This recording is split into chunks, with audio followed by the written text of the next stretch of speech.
ষষ্ঠীর দিন রাত ৩টে পর্যন্ত গল্প করার পর সপ্তমীর সকালবেলা খেয়ে দিয়ে আমরা দুটোতে মিলে বেরিয়ে পড়েছিলাম ঠাকুর দেখতে।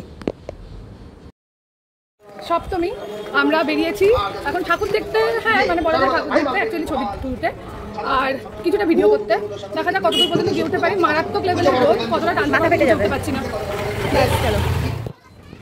আশেপাশের কতগুলো ঠাকুর দেখার পর আমরা দুজনে চলে গিয়েছিলাম বাজার কলকাতায়।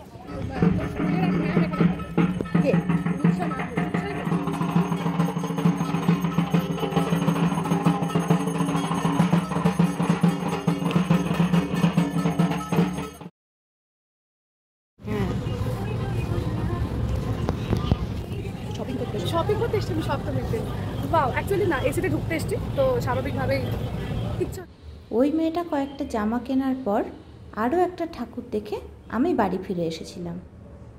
প্রচণ্ড জোরে গান হওয়ার কারণে আমরা এখানে কি বলেছি কিছু শোনা যায়নি, তাই বাধ্য হয়ে আমাকে এটা মিউট করতে হলো। যাই হোক, ঠাকুরটা ছিল গৌরাঙ্গ পাড়ার। এই ঠাকুরটা দেখার পর শুক্তোর বাড়ির লোকজনের সাথে মিট করেছিল আর আমি টোটো ধরে বাড়ি চলে এসেছিলাম। আবার সন্ধেবেলা আমাদের প্ল্যান ছিল বেরোনোর, তার আগে এটাই ছিল সকালবেলা আপাতত আমাদের লাস্ট ঘোরা। আর এখানে মোটামুটি ভালোই ছবি আর ভিডিও তোলা হয়েছিল, মানে আমাদের কাইন্ড অফ মিশন সাকসেসফুল হয়েছিল। আমি খুবই দুঃখিত ছিলাম ভেবে যে এই সকালে হয়তো আমাদের সেরকমভাবে কোনো রকম ছবি তোলার জায়গা পাওয়া যাবে না, কিন্তু এখানে ফরচুনেটলি সেইটা হয়ে গেছে। তো এই যে ঠাকুরটা খুব সুন্দর করেছিল ঠাকুরটা, তারপর আমি বাড়ি চলে এসেছিলাম। বাড়ি আস্তে আস্তে প্রায় যতদূর সম্ভব 1-1:30 বেজে গেছিলো। বাড়ি আসার পর সঙ্গে সঙ্গে আমি খেয়ে নিয়েছিলাম। খেয়ে নিয়ে তারপর আমি স্নান করে দুপুরবেলা একটু রেস্ট নিয়েছিলাম। যেহেতু আগের দিন রাত্রেবেলা গল্প করার ঠেলায় ভালো করে ঘুমই হয়নি, তাই দুপুরবেলা একটু চোখ বুজে নিলাম। তারপরে ঘুম থেকে উঠে আমরা রেডি হতে শুরু করলাম। আজ আর আমাদের সাথে মা বেরোয়নি, আমি আর দিদি বেরিয়েছিলাম। আজকে আমাদের অন্যদিকে যাওয়ার কথা ছিল, বাড়ির ঠাকুরগুলো দেখার কথা ছিল, কিছু বনেদি বাড়ির পুজো হয়। এই যে এটা ছিল আজকে আমার সপ্তমীর রাতের লুক। আর অ্যাকচুয়ালি বেরোনোর পর আমি সেরকমভাবে মানে ব্লগ যেটাকে বলে ভিডিওতে কথা বলা, সেটা তো আমার দ্বারা বাইরে বেরোলে হয় না।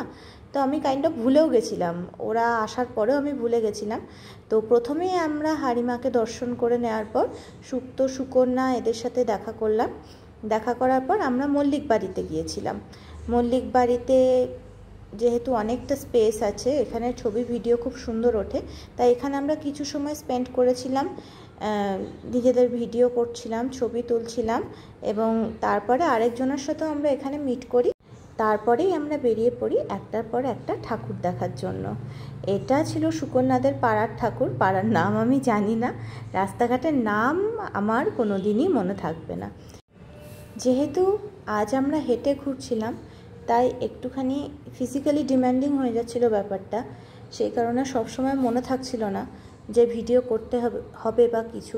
কিন্তু এত সুন্দর সাজানো মণ্ডপসজ্জা বলা হোক বা ঠাকুর বলা হোক, সবই আমি তুলেছি। এটা হচ্ছে 4 হাত দুর্গা এবং তারপরে এটা খড়ের বাজার। এখানকার ঠাকুর তো প্রত্যেকবারই ভালো করে। আর এটা দেখার পরেও আমরা আশেপাশের বাড়ির পুজো, পাড়ার পুজো সব কিছুই দেখছিলাম। আমাদের পথপ্রদর্শক ছিল সুকন্যা, কারণ ওর বাড়ি এই জায়গায়, তাই সমস্ত জায়গাগুলো ওই চেনে। আমি তো সেরকমভাবে কিছুই চিনি না। ইস, কি সুন্দর প্রতিমা!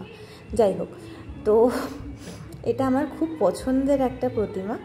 আর এরপরে আমরা এখান থেকে আরেকটা জায়গায় চলে গেছিলাম, কিন্তু এই জায়গাটার নাম আমি দায়িত্ব নিয়ে ভুলে গেছি, তাই আমি বলতে পারলাম না। কিন্তু যাই হোক, এখানে আমাদের ছবিও খুব সুন্দর এসেছিল।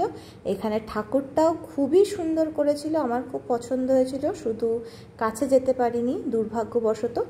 আর মানে মণ্ডপ সজ্জাটা অসাধারণ লাগছিল দেখতে, আর অনেকটা জায়গা জুড়ে ছিল বলে আরও খুব সুন্দর লাগছিল। কিন্তু সেই দিন এত ভিড় ছিল, জানি না সপ্তমীর দিনই তাতেই এত ভিড়। এর পরে বেরোলে না জানি হয়তো আমাদের ফিরেই আসতে হতো, হয়তো ঢুকতেই পারতাম না। এই যে এই প্যান্ডেলের ঠাকুর।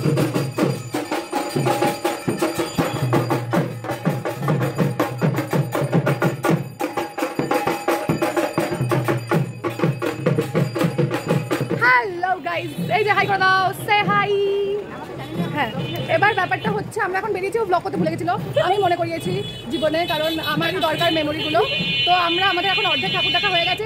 সপ্তমী সন্ধ্যেবেলা লোকজন, সপ্তমী সন্ধ্যেবেলা আমরা সবাই মিলে এই যে সব লোকজন বেরিয়েছি ব্লগ করতে না ঠাকুর দেখতে।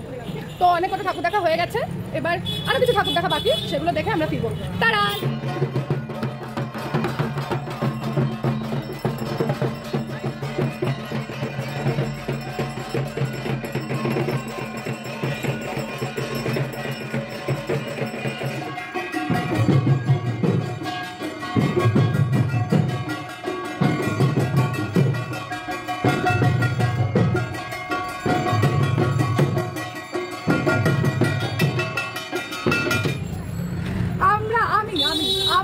আমি উদ্ধার করেছি আইলের আইসক্রিম পার্লার ওপেন হয়েছে কাটোয়াতে, আমি উদ্ধার করেছি, সেখান থেকে এই সমস্ত জিনিসপত্র সবাই খেয়েছে, এটাই হয়।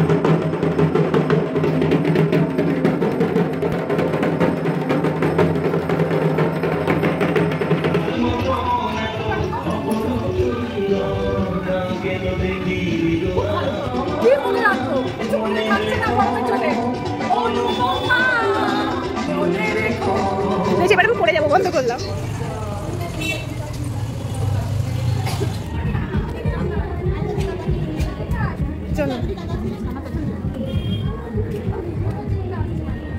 আমি দেখাবো না এইসব করছি আমরা এখানে কোনোভাবে মরে যেতে পারি, কিন্তু যদি মরে যাই তাহলে তাহলে শুকো না এই মেলে নাই কোথা থেকে পোস্টটা কে করবে, ও ভূত করে দেবো, ওইসব কোনো ব্যাপার না, কিন্তু ফোনে তো থাকবে।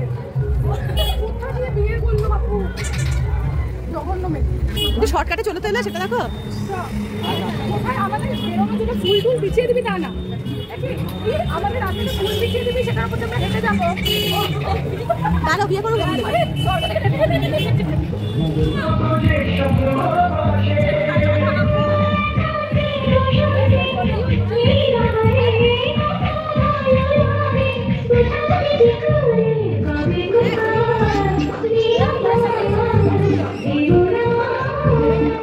এটাই ছিল আমার লাস্ট ঠাকুর দেখা।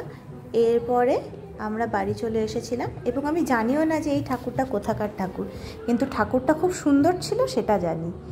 মাঝখানে আমি ঢাকের আওয়াজ মিউট করলাম না, আরতি হচ্ছিল, ঢাকের আওয়াজই তো আসল, তার নিজে থেকে এক্সট্রা কিছু বললাম না। এটা দেখার পর আমরা নিজেদের মতো টোটো ধরে বাড়ি চলে এসেছিলাম। বাড়ি এসে ফ্রেশ হওয়ার পর শুনছি পাড়ার পুজোর প্রসাদ দিয়ে গেছে, তাই সেই প্রসাদ আর রুটি দিয়ে রাতের খাওয়া শেষ হলো। শেষ হওয়ার পর ভেবেছিলাম ঘুমাবো, কিন্তু দিদির আবদার, দিদির হাতের আরেক পিঠেও মেহেন্দি পরিয়ে দিতে হবে। তো সেই জন্য আমি আবার আজকের দিনে মেহেন্দি পরানো শুরু করলাম। সেই পুজোর প্রথম থেকে শুরু হয়েছে, আজকে আমার শেষ পর্যন্ত মেহেন্দি পরানো শেষ হলো। তো আমার মনে হচ্ছে আমি ইমপ্রুভ করছি, আমার বেশ ভালো লাগছে। যাই হোক, আপাতত দিদিকে মেহেন্দি পরিয়েই সপ্তমীটা শেষ হলো, তারপর একটা লম্বা ঘুম, আবার অষ্টমীর ভিডিওতে আসবো। টাটা।